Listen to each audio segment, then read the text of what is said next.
इसलिए दो कर्म होने चाहिए। तो पहला निर्मत्सराणाम, सरल होना चाहिए, निष्कपट होना चाहिए। और सताम, कि व्यक्ति सतो गुण वाला हो, जो सात्विक बनकर के कथा सुने, सरल भाव से कथा सुने, वो एक अच्छा श्रोता बन सकता है।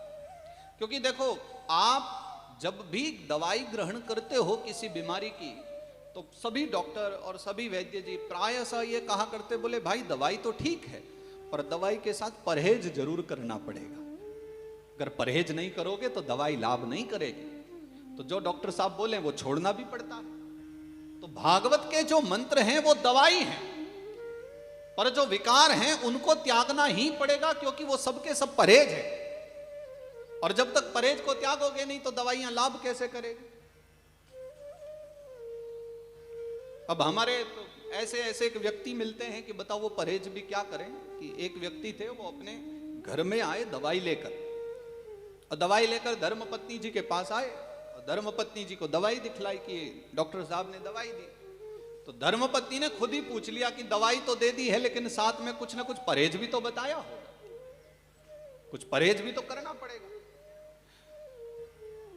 तो उस व्यक्ति ने कहा अपनी धर्मपत्नी को कि हाँ डॉक्टर साहब ने दवाई भी दी है और साथ ही ये कहा है कि हल्का भोजन लेना।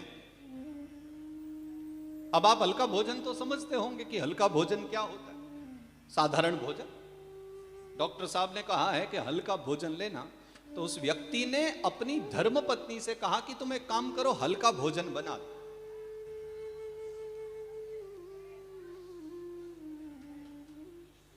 कुछ ऐसा भोजन बनाओ ताकि मैं पा सकूं जैसा डॉक्टर साहब ने बताया।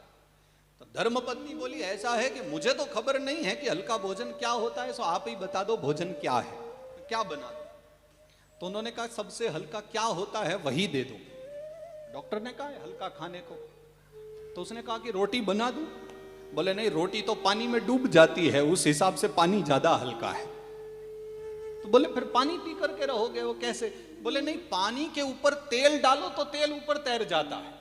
बोले फिर क्या तेल पियोगे? बोले नहीं, तेल में अगर आटा डाल दो तो वो पूड़ी बन करके ऊपर आ जाती है, तो पूड़ी तो तेल से भी ज्यादा हल्की होती है। तो एक काम करो, थोड़ी सी पूड़ी ही बना दो। अब सूखी पूड़ी कैसे खाई जाएगी, इसलिए साथ में थोड़ा सा मटर पनीर और बना दो, तो बस थोड़ा सा पूड़ी सब्जी खा लेंगे। क्योंकि बात में तथ्य है कि पानी में रोटी डूबती है इसलिए रोटी भारी है और पानी हल्का है, पर तेल पानी में डूबता नहीं इसलिए तेल हल्का है, और पूड़ी तेल में नहीं डूबती है इसलिए पूड़ी तेल से भी ज्यादा हल्की है। तो सबसे हल्का भोजन तो पूड़ी सब्जी है, वही बना करके खाया।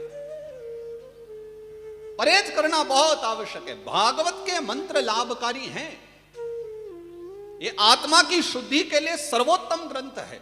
एतस्माद् परम किंचिन मनः शुद्ध्यै न विद्यते।